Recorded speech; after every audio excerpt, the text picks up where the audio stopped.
So Jubilees by election లో power star వస్తున్నారని చెప్పి ఒక ప్రచారం జరుగుతుంది. అవునన్నా? ఏ పార్టీ కన్నా?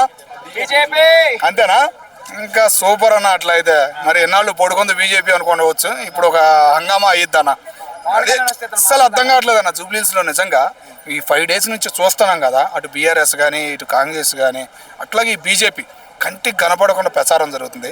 ఈ ఎలక్షన్ల మీద మాత్రం దేశం కాదు ప్రపంచం మొత్తం ఎదురు చూస్తుందన్న.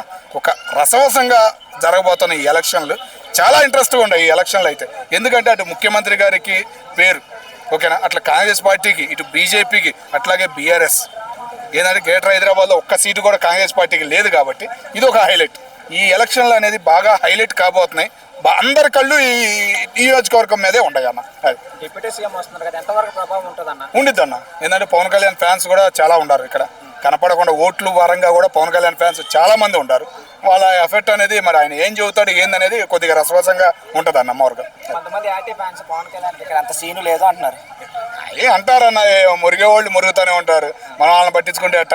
పవన్ కళ్యాణ్ గారికి ఉంది, జూబ్లీహిల్స్ లో కూడా బాగానే ఉంది. ఎందుకంటే ఆయన సినీ ఫీల్డ్ మొదలైన కాడ ఇక్కడ చరిత్ర ఒకటి ఉంది ఆయనకి.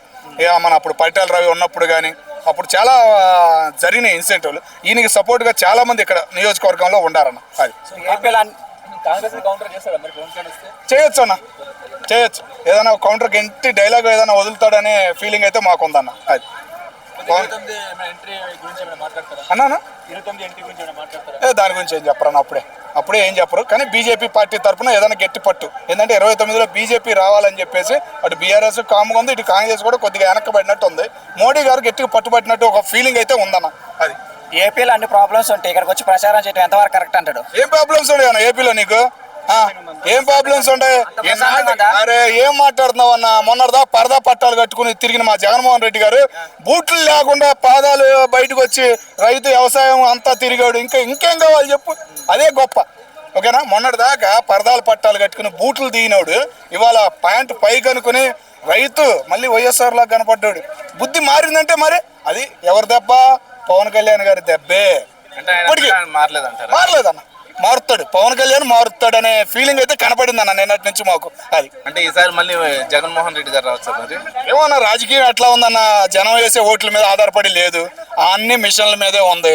మొన్న ఏమన్నా రాహుల్ గాంధీ గారు నువ్వు ఓటేసావా? నీకు ఓటుగా చెప్పేది నాన్న, నీకు ఓటేసావు, నువ్వు నువ్వు ఓటేసావు, ఓటు కనపడుతుంది నీకు ఎదురుగా, నువ్వు వేసిన గుర్తు కనపడుతుంది. అది ఒక బాక్స్ లోకి వెళ్తుంది.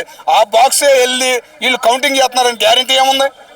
అదే అడిగాడు, సీసీ కెమెరాలు చూపియండి చివరి దాకా, బాక్స్ ఎన్ని రోజులు నిల్వ ఉంది, ఒక 10 రోజులు 16 రోజులు పెడుతున్నారు. ఈలోగా ఏదైనా మూమెంట్ మారిందనుకో కొనేయచ్చు. ఓకేనా? చెప్పలేం కదా, అక్కడ అంతా సిట్టు అదేమి లేదు కదా. అది పరిస్థితి.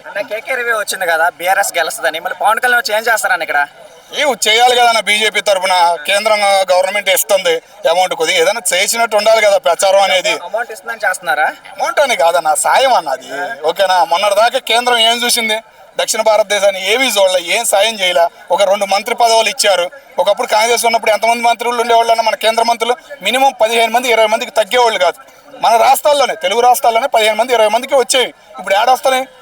దిక్కు లేదు, దివానా లేదు. పార్లమెంటు మూసేసి తలుపులు మూసి 2 రాష్ట్రాలను విడగొట్టారు. ఏం ప్రయోజనం లేకుండా చేశారు. ఏమైనా ప్రయోజనం ఉందా? అటు 2 రాష్ట్రాలకి ఏమైనా కేంద్రం మీద ఆధారపడేలాగా చేశారు ఇప్పటికైనా కానీ. ఎటువంటి ప్రయోజనం లేదన్న. కానీ ఏంటంటే బీజేపీ బాగా పట్టుబట్టింది కనపడకుండా ఇక్కడ రావాలి అని. రేపు 29లో వచ్చే అవకాశం ఇక్కడ ఉందని ఫీలింగ్ అయితే మాకైతే కలుగుతుందన్న. అది